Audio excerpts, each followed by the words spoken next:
So part 2 of reading for Kisha. Coming into the future, this will be probably in the period of the next 3 to 6 months. It does seem like you're going to still be wrestling with some depression and trying to find the bright side of life again. I do think that you're going to get through this. You can choose to do it a little more easily if you just take some time to put in a bit more effort than usual as far as that goes, being consciously aware of what's going on with your mind and body and putting in efforts to try a little bit harder to push through some of those feelings. You have been very realistic about the way that you see certain situations. So I'm going to encourage you to continue to be that way and to not deceive yourself to see things as being better than what they are. And that's not to stay stuck in the negative of it, but to take your power back by recognizing it and calling it for what it is, and then making the choices that you need to make in order to get things to be better for yourself in regards to that. Because, when it comes to your advice cards, again, this is talking about these periods of depression for you. Those dark and disturbing feelings, they really keep you weighed down. You're having a lot of nights where you have a lot of excessive worry and anxiety, and it's keeping you awake and it's leaving you stressed out, and just that anxiousness. You've really let fear rule your life because you've had a lot of trauma and a lot of not so good things happen. So that bad things can happen in life and quickly, but we have no control over that. So we have to kind of look for the good. And that's how we take our power back. If you get stuck in that negative cycle, the more you obsess that things will go wrong, especially when it comes to relationships, you're likely to manifest it to happen. And the way that happens and the way that we do that, it's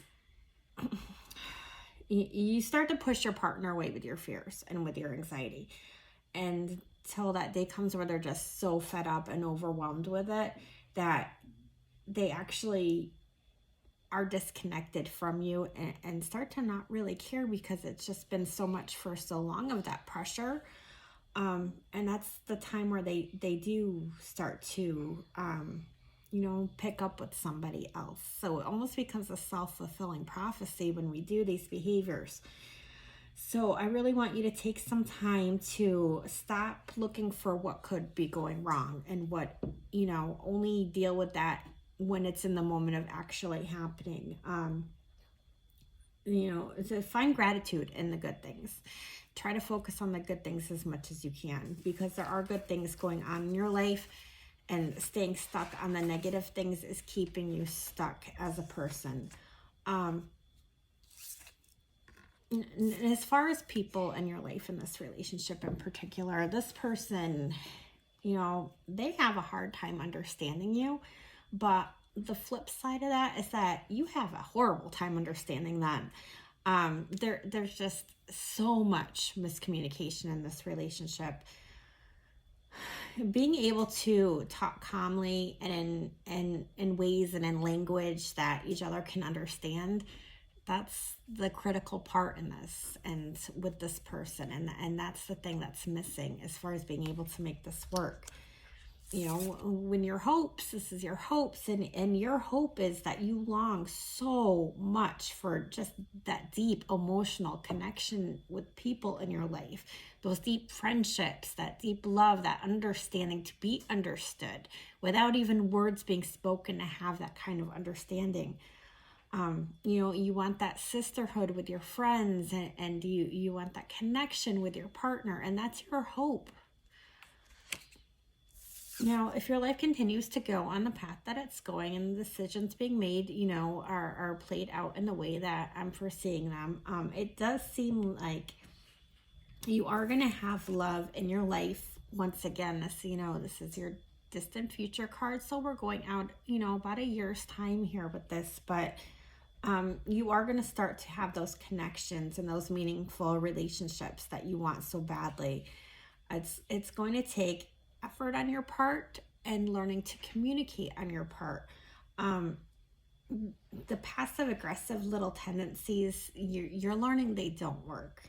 And so you're finding your voice, and you're going to continue to learn to speak up and be clear on your values and your beliefs and your goals and the things that you want and the things that matter to you. I do have to be honest and say that I feel like around this point, you are going to decide to let go of your current partner and kind of explore this experience with someone new. You know, it just that there's, and it's a free will thing. You can decide to stay, but I feel like you're gonna take the choice to leave, because there's just so many layers of hurt in your life right now, and in your past with them, that you're gonna need and want that fresh start with someone, as painful as that will be when you come to that bridge and start to cross it. At the same time, you're gonna have this huge sense of release and letting them go.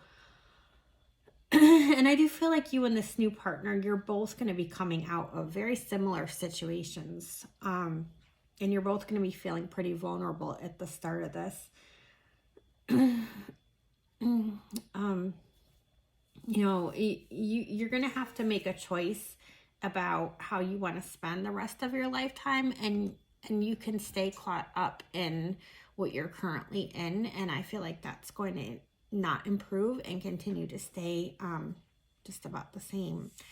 But if your comfort level is in staying in that relationship, and that's where you want to be, you know, that's okay too. But should you choose to take this opportunity of bringing this new person in about a year's time, you know, I feel like you both will bring something bigger.